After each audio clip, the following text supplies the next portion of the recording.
The Garden of Earthly Delights was painted by Hieronymus Bosch in the year 1490 and 1510. It is a triptych painting, which means it has three inner panels that are visible when the work is open, as well as outer panels that are visible when the triptych is closed.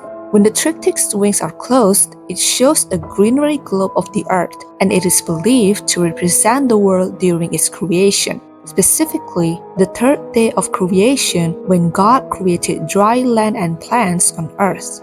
If you look at the top left corner of the left panel, you can see there's a small figure which is believed to be God, who was sitting while seeing the creation process. Above the figure, there's an inscription that reads, "For he spoke, it came to be. He commanded, and it stood firm." Quoted from Psalm 33:9. Now that we have seen the exterior of the triptych, we will move on to the inner panel when it is open.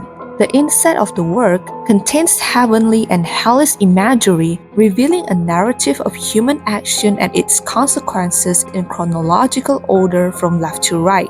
The left panel represents the Garden of Eden, and it shows the moment when God introduced Eve to Adam. This symbolizes the creation of humanity and the beginning of life on earth. However, there's a controversial interpretation that when Eve was introduced to Adam, Eve was presenting her body seductively to Adam, while Adam looked at Eve in amazement and lust.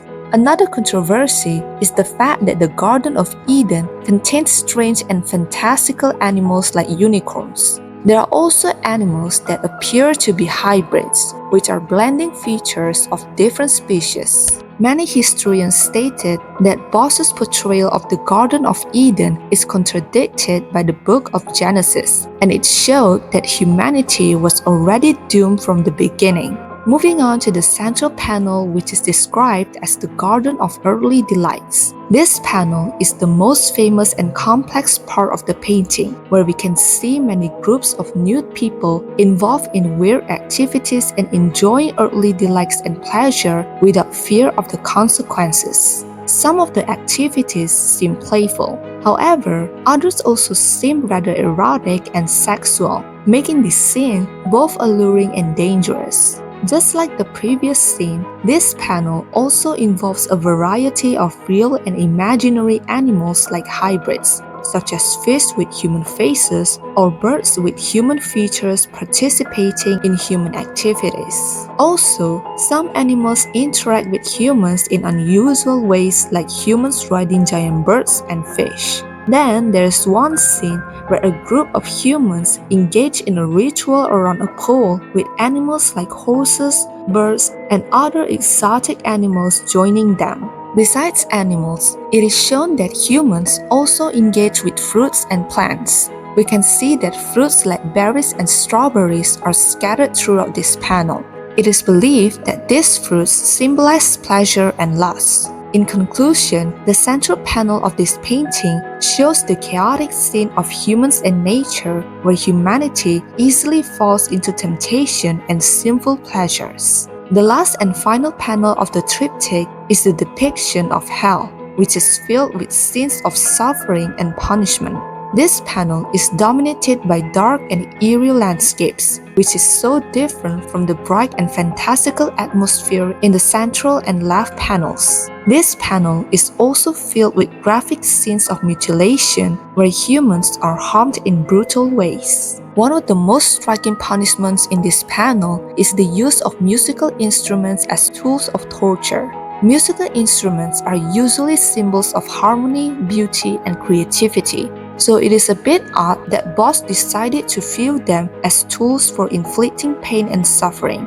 For example, a man is played on a harp, an oversized lute crossing a man, and then there's a sheet of music inscribed on a man's flesh. What Bosch was trying to tell is that earthly pleasures, even something innocent like music, can become sources of sin if we use them excessively or immorally. And this sin is a reminder that such indulgence has its spiritual consequences. Moving on, we will discuss a bizarre and mysterious figure in this panel, which is the appearance of the tree man.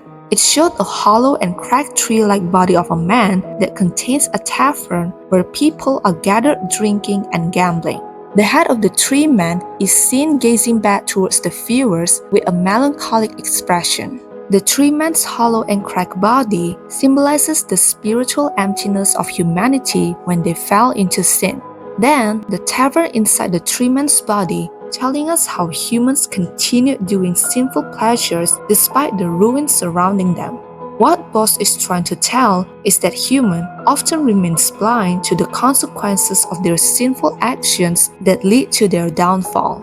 Just like other panels, the appearance of hybrid creatures is also evident in this panel. These creatures are also seen to be tormenting the damned souls in hell. For example, the bird-headed demon is seen eating a sinner, and some monstrous creatures are also seen to be devouring the sinners. In conclusion, the torture and punishment scenes in the right panel are filled with symbolism and nightmarish quality that make this panel one of the most powerful depictions of hell in art history. While many people find this artwork disturbing and confusing, some people do appreciate the complexity and philosophical depth of this piece because it sparked a wide range of interpretations that can bring the viewer's own perspective about this piece.